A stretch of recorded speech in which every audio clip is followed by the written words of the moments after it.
Pertolongan kita adalah dalam nama Tuhan yang menciptakan langit dan bumi, yang dengan setia memelihara selama-lamanya dan tidak pernah meninggalkan pekerjaan tangannya. Oh, kami merasakan sendiri ya Tuhan bahwa Engkau adalah baik bagi kami maupun keluarga kami. Sehingga sudah seyogyanya kami datang untuk menyatakan terima kasih di dalam ibadah ini ya Tuhan. Di mana kami bisa menyalurkan rasa syukur kami lewat pujian. Rasa terima kasih kami melalui kemuliaan nama Engkau ya Tuhan. Dan juga kembali kami diarahkan lewat firman-Mu yang hidup. Terima kasih Tuhan, terima kasih. Kami akan membuka ibadah kami ya Tuhan. Biar Kau urapi song leader beserta para pemain musik. Jadikan merupakan suatu pujian, suatu kekompakan untuk memuliakan Engkau dan hanya Engkau saja yang patut dan layak untuk dimuliakan. Kami berdoa juga ya Tuhan untuk media, untuk sound ya Tuhan. Sehingga kami merupakan suatu kesatuan untuk memuliakan dan hanya Engkau saja yang patut dimuliakan. Terima kasih Tuhan, terima kasih. Kau urapi ya Tuhan song leader yang membawakan pujian. Sehingga kami bisa merasakan hadirat-Mu ya Tuhan. Kami merasakan kehadiran-Mu ya Tuhan. Kami bisa memberikan segala pujian yang tertinggi hanya kepada Engkau saja. Dan juga hari ini Engkau juga memberikan firman Tuhan yang merupakan pedoman kami, arahan bagi hidup kami. Dan biar Kau urapi hamba-Nya yang membawakan firman Tuhan. Sehingga baik yang mendengar maupun yang berbicara semua diberkati oleh firman-Mu yang hidup. Biarlah Roh Kudus mengambil alih mulut bibir hamba-Mu. Sehingga kami semua diberkati oleh firman-Mu yang hidup. Terima kasih Tuhan, terima kasih. Kami buka ibadah kami. Dan kami juga berdoa ya Tuhan buat online ini. Oleh karena itu ya Tuhan, biar Tuhan juga ikut campur. Memberikan sinyal yang baik. Sehingga semua berjalan secara maksimal. Mereka beribadah secara maksimal. Karena Engkau memberikan juga, Kau memelihara sinyal internet yang baik. Terima kasih Tuhan, terima kasih, terima kasih. Kami buka ibadah kami dengan penuh rasa syukur. Hanya dalam satu nama Yesus Kristus, Juru Selamat dan Penebus kami yang hidup. Amin. Shalom. Selamat pagi dan selamat datang di dalam ibadah Gereja Rehoboth Jemaat Berea. Hanya karena kemurahan Tuhan kita semua ada hari ini sebagaimana kita ada. Dan hari ini saya sangat bersuka cita karena Tuhan sudah menambahkan umur kita sampai dengan yang ke-28 tahun. Jadi pagi hari ini saya katakan selamat ulang tahun untuk kita semua. Seluruh jemaat yang dikasihi oleh Tuhan Yesus Kristus. Mulai dari adik-adik Victory Kids yang paling muda sampai dengan jemaat umum yang paling lanjut, selamat ulang tahun untuk kita semua. Dan pastinya kita terus percaya bahwa Tuhan kita yang baik akan terus menuntun dan menambahkan umur kita dari tahun ke tahun. Kasih-Nya besar atas kita. Haleluya. Dan mari pagi hari ini saya ajak kita semua untuk memuji Tuhan, untuk menyembah Tuhan, untuk meninggikan Tuhan, dan untuk bersyukur karena Dia selalu baik dalam kehidupan kita. Mari adik-adik Victory Kids, saya undang kita semua untuk bangkit berdiri bersama. Kita mau memuji Tuhan kita Yesus Kristus yang sangat mengasihi kita. Kasih-Nya besar atas kita. Haleluya. Yang semangat ya adik-adik. Karena Tuhan Yesus hebat.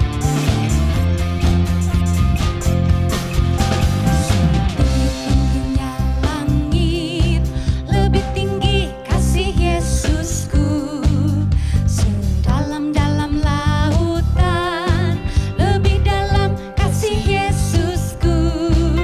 Seindah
lebih indah kasih Yesusku.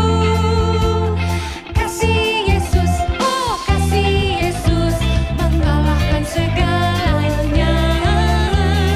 Kasih Yesus, oh kasih Yesus mengalahkan segalanya. Lagi katakan, kasih Yesus, oh kasih Yesus mengalahkan segalanya. Kasih Yesus, oh kasih Yesus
semua karena kesetiaan-Mu yang besar atas kami.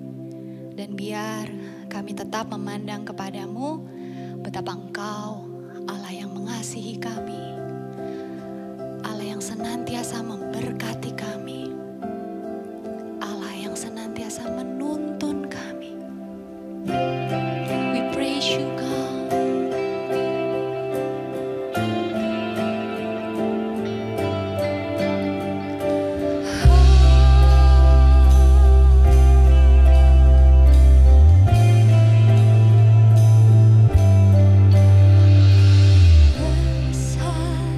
Setiamu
Engkau baik Bapa bagiku. Terima kasih Bapa, Engkau baik. Selamanya Engkau baik bagi kami Bapa, karena kami anak-anak-Mu dan Engkau Bapa kami yang terbaik. Terima kasih Bapa, terima kasih Yesus.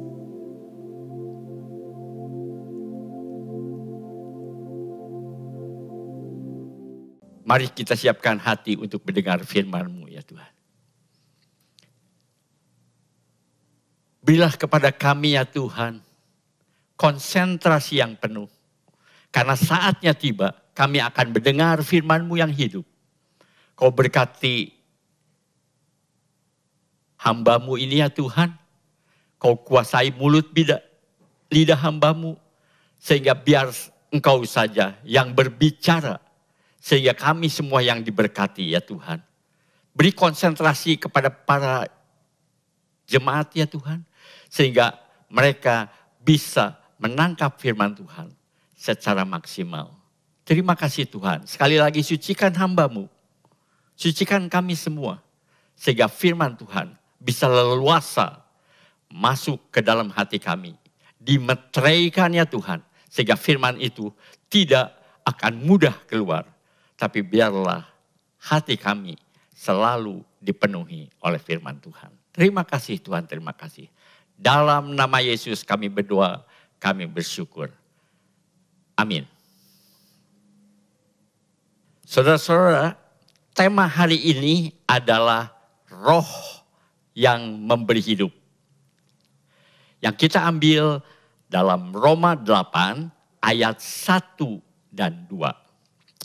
Demikianlah sekarang tidak ada penghukuman bagi mereka yang ada di dalam Kristus Yesus.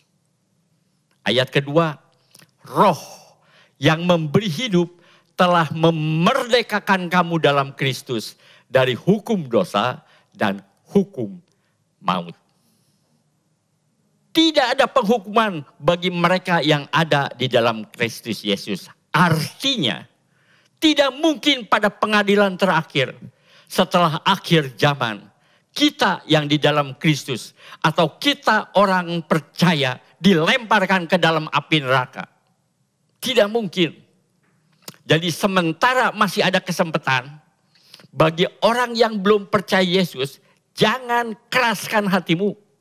Percayalah kepada Yesus yang adalah Tuhan dan Juru Selamat kita. Karena ke sorga atau ke neraka, keselamatan atau hukuman tidak ditentukan oleh perbuatan kita. Tidak ditentukan oleh usaha kita. Tetapi semata-mata oleh iman kita. Jangan keraskan hatimu. Itulah khotbah hari ulang tahun ini, saudara. Jangan keraskan hatimu. Mengapa tidak ada penghukuman lagi bagi mereka yang ada di dalam Kristus Yesus? Karena Yesus telah menggantikan kita menanggung hukuman atas dosa kita. Semestinya lah kitalah yang menanggung hukuman atas dosa kita. Semestinya lah kitalah yang harus disalib. Tapi Yesus menggantikan kita menanggung hukuman yang seharusnya kita tanggung. Ayat yang kita baca pada saat ini, tetapi roh yang memberi hidup, yaitu Roh Kudus, telah memerdekakan kita dalam Kristus dari hukuman dosa dan hukuman maut. Artinya saudara, hukum dosa dan hukum maut tidak berlaku lagi atau tidak berkuasa lagi bagi orang yang di dalam Kristus, yaitu bagi kita orang percaya. Hukum dosa dan hukum maut adalah hukum yang membawa kita ke dalam kematian kekal. Sedangkan hukum roh adalah hukum yang membawa kita ke dalam kehidupan kekal. Jadi kalau kita perhatikan Roma 8 ayat 2, maka kita akan mendapatkan 3 hukum rohani yang utama dalam kehidupan kita. Yaitu 1, hukum roh yang memberi hidup. 2, hukum dosa yang membawa kematian. Dan 3, hukum maut yang juga membawa kematian.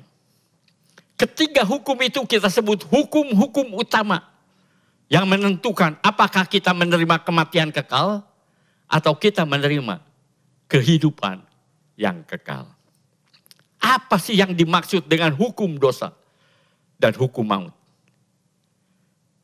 Ketika saudara mendengar firman Tuhan yang dikhotbahkan oleh hamba Tuhan pada waktu kita beribadah, atau pada waktu saudara membaca firman Tuhan di rumah, dan di dalam hati saudara berkata, saya tidak percaya, saya tidak setuju dengan kebenaran firman Tuhan itu.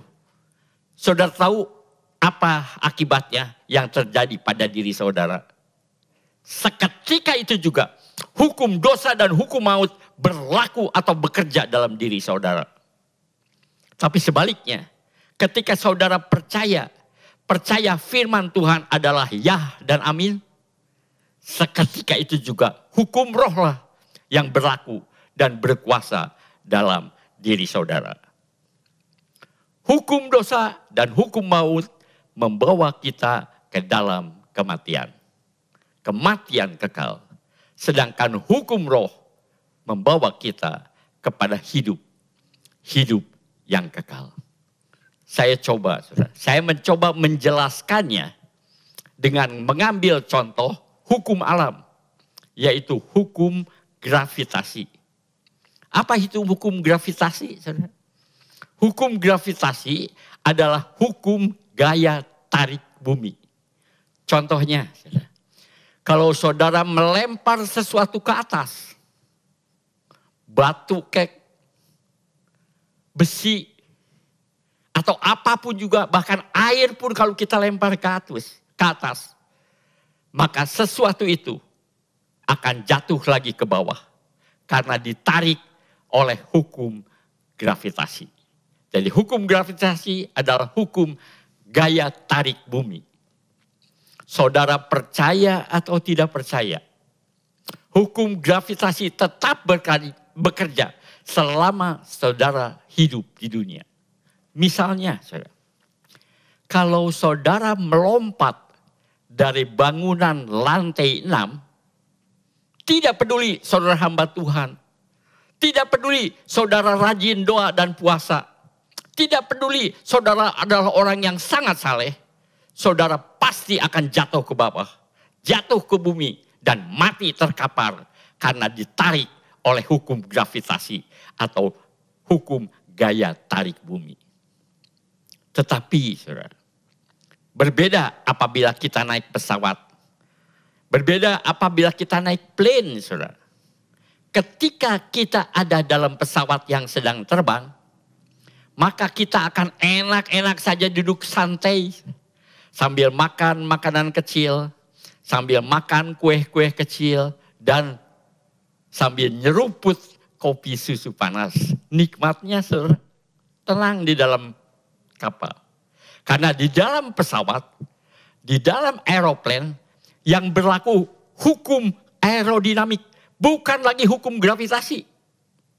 Hukum gravitasi tidak berlaku lagi atau tidak berkuasa lagi, ditiadakan atau dibatalkan oleh hukum aerodinamik. Selama kita ada di dalam pesawat yang sedang terbang. Apa itu hukum aerodinamik, saudara? Hukum aerodinamik adalah hukum gaya tarik atau gaya angkat ke atas. Jadi kebalikan dari hukum gravitasi. Dari kecil saya sudah berpikir, mengapa kapal terbang yang dari logam tidak bisa jatuh ke bawah? Dia melayang di awan-awan, saudara. Suatu saat saya melihat acara ilmu pengetahuan di TV, di televisi. Mengapa kapal terbang yang sedang terbang tidak jatuh ke bawah?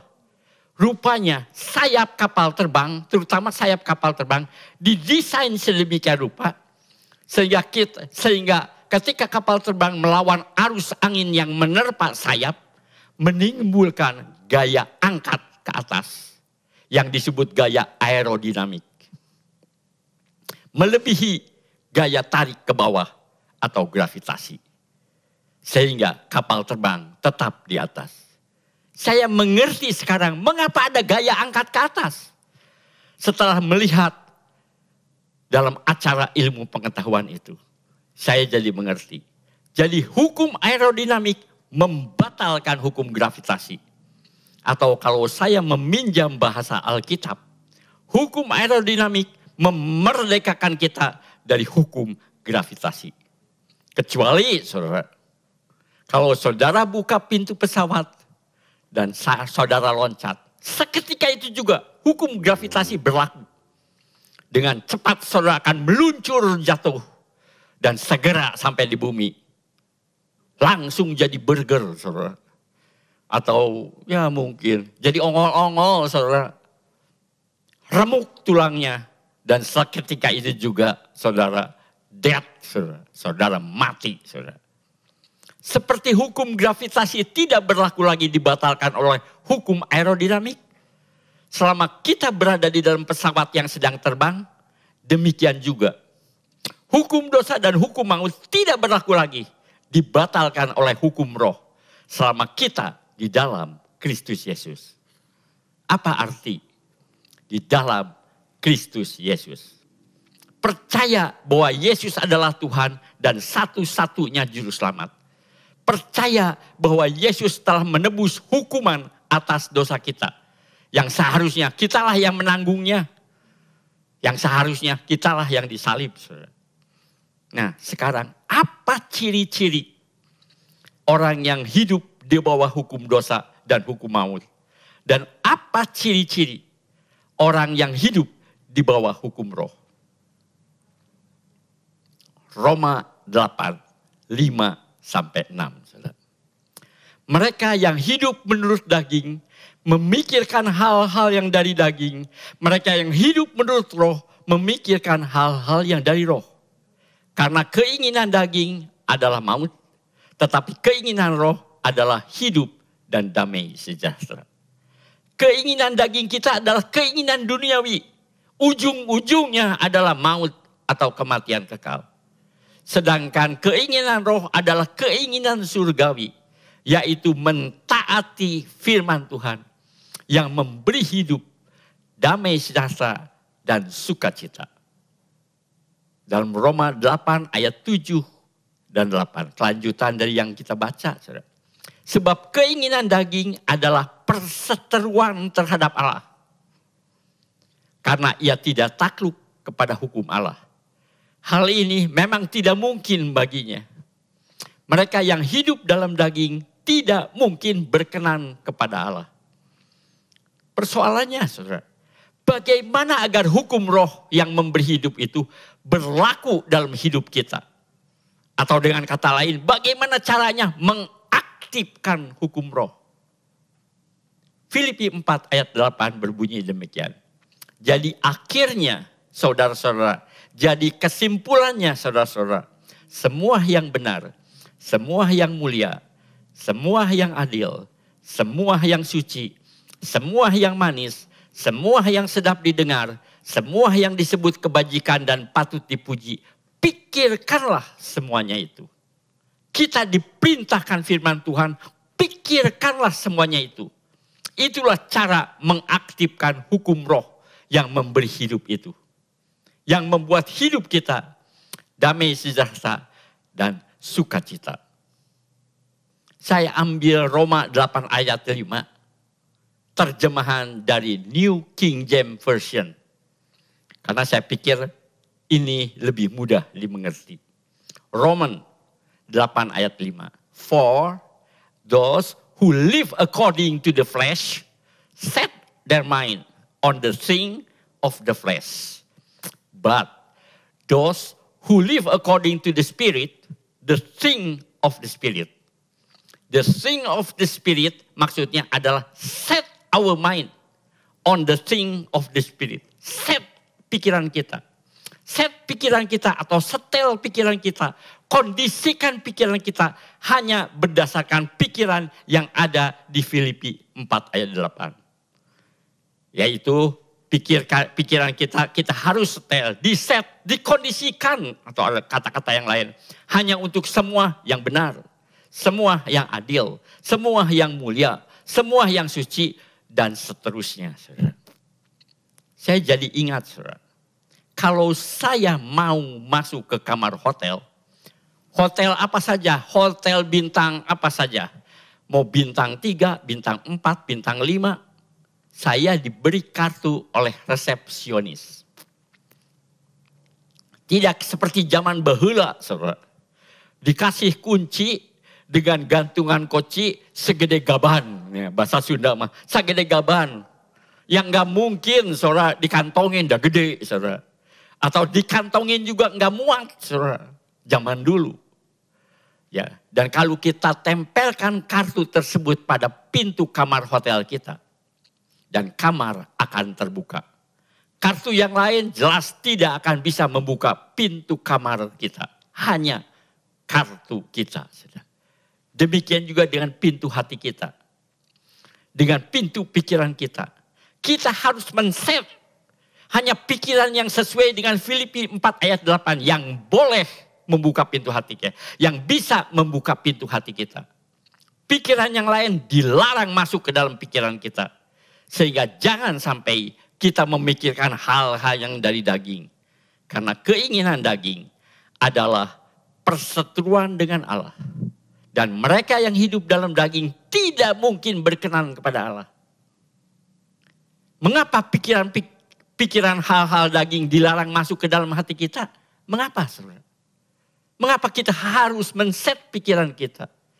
Hanya untuk Filipi 4 ayat 8. Pikiran yang adil, yang benar, saudara. Amsal 23 ayat 7a. Kembali saya ambil dari New King James Version. Ya, dikatakan, for as he think in his heart, so is he. Seperti apa yang kamu pikirkan dalam hatimu, itulah kamu. Kalau kamu selalu memikirkan uang, kamu selalu mengutamakan uang, maka itulah kamu orang yang menganggap uang adalah segala-galanya. Atau segala sesuatu bisa diselesaikan dengan uang. Dengan kata lain, kebahagiaanmu, sukacitamu, perlindunganmu adalah apabila memiliki uang banyak. Apabila mempunyai deposit ya, yang besar, saudara. Biasanya bagi orang kaya, kekayaannya lah, uangnya lah, hartanya lah, mamonnya lah yang menjadi menara yang kuat. Saya kenal seorang ibu. Ia berkata, yang penting sih duit. Lukas, yang paling penting mah duit katanya. Kalau kita sakit, kita bisa pergi ke dokter yang pintar kalau kita mempunyai duit. Kalau kita tidak sembuh, pergi lagi ke dokter yang lebih pintar di Jakarta. Kalau tidak sembuh, pergi lagi ke Singapura. Kalau perlu ke Jepang, ke Jerman. Ya, bahkan pergi sampai ke Amerika. Saudara, setelah berbicara dengan saya, tidak lama kemudian, setelah mengatakan itu, suami si ibu ternyata kena kanker. Si ibu melakukan apa yang pernah ia katakan kepada saya. Si suami dirawat di rumah sakit di Jakarta. Tapi karena tidak sembuh, kemudian dirawat di Singapura. Belum juga ke Jepang, belum juga ke Jerman, belum juga ke Amerika. Suaminya keburu meninggal di Singapura, saudara. Rupanya ternyata duit tidak bisa menyembuhkan suaminya. Ingat akan hukum tabur tuai. Kalau kita menaburkan hal-hal yang baik, hal yang mulia dalam pikiran kita, maka kita akan menuai hal yang baik dan mulia juga dalam kehidupan kita. Sebaliknya, kalau kita menaburkan hal-hal yang tidak baik dalam pikiran kita, maka kita juga akan menuai hal-hal yang tidak baik juga dalam hidup kita. Saya tidak akan memperbanyak khotbah saya karena khotbah saya waktunya juga dibatasi. Saya hanya akan mengatakan kesimpulannya. Hukum dosa dan hukum maut akan bekerja, akan berlaku dan berkuasa bagi diri kita ketika kita tidak percaya lagi kepada kebenaran firman Tuhan. Tidak percaya lagi kepada Yesus yang adalah Tuhan dan satu-satunya juru selamat. Sebaliknya, Roh yang memberi hidup telah memerdekakan kamu di dalam Kristus dari hukum dosa dan hukum maut. Memerdekakan artinya hukum roh membatalkan atau membuat hukum dosa dan hukum maut tidak berlaku lagi bagi kita yang ada di dalam Kristus Yesus. Itulah sebabnya tidak ada penghukuman lagi. Tidak ada penghukuman lagi bagi mereka yang ada di dalam Kristus Yesus. Sekali lagi saudara, hukum roh memerdekakan kita dalam Kristus Yesus dari hukum dosa dan hukum maut. Amin. Mari kita masuk dalam doa. Bapa kami yang ada di surga, meteraikan firman Tuhan ini dalam hati kami. Biarlah kami menjaga pikiran kami dengan kami semua men-set pikiran kami, menyetel pikiran kami, mengkondisikan pikiran kami, dan hanya pikiran-pikiran yang baik yang boleh masuk ke dalam pikiran kami. Karena betapa bahayanya pikiran yang bukan daripada Allah, pikiran yang dari daging masuk ke dalam pikiran kami. Karena seperti apa yang kita pikirkan, itulah diri kami. Dan puji Tuhan, kami tidak terikat lagi oleh hukum dosa dan hukum maut. Tapi hidup kami ditentukan oleh hukum roh. Hukum roh yang percaya Yesus adalah Tuhan dan Juru Selamat. Dia yang percaya bahwa firman Tuhan ya dan amin. Terima kasih Tuhan. Terima kasih. Terima kasih Tuhan. Terima kasih. Meteraikan firman-Mu dalam hati kami. Dalam nama Yesus Kristus kami berdoa, kami mengucap syukur. Amin. Dan sekarang saudara, terimalah berkat daripada Allah. Kiranya berkat dari Allah Bapa, kasih karunia damai sejahtera dan sukacita daripada Tuhan Yesus, dan persekutuannya Roh Kudus menyertai saudara-saudara dari saat ini sampai Maranatha, kedatangan Tuhan Yesus yang kedua kali. Amin.